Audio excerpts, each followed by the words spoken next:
মুয়াজ্জিন সাহেব, আসসালামু আলাইকুম শরীফ ভাই, কিছু বলবেন? মুয়াজ্জিন সাহেব, আল্লাহ আমার কিচ্ছু দিছে না।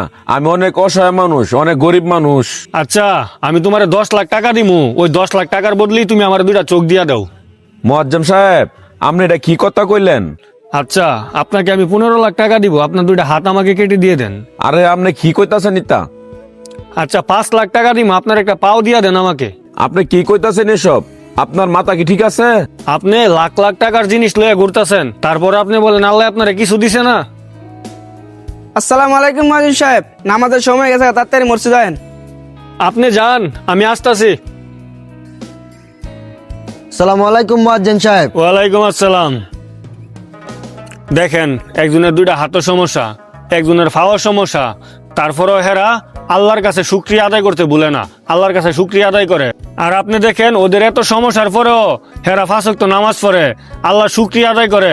আর আপনি সম্পূর্ণ সুস্থ একজন মানুষ, আপনি নামাজও পড়েন না, আল্লাহর শুকরিয়া আদায় করেন না, এজন্যই আপনার জীবনে এত কষ্ট, এত দুঃখ। ভাই, নিয়মিত 5 ওয়াক্ত নামাজ পড়েন, আল্লাহর কাছে শুকরিয়া আদায় করেন, আপনি দেখবেন আপনার জীবনে সমস্ত দুঃখ কষ্ট দূরে যাবে ইনশাআল্লাহ। মুয়াজ্জিন সাহেব, চলেন আজকে থেকে আপনার সাথে নিয়মিত 5 ওয়াক্ত নামাজ পড়ব। ইনশাআল্লাহ, চলেন।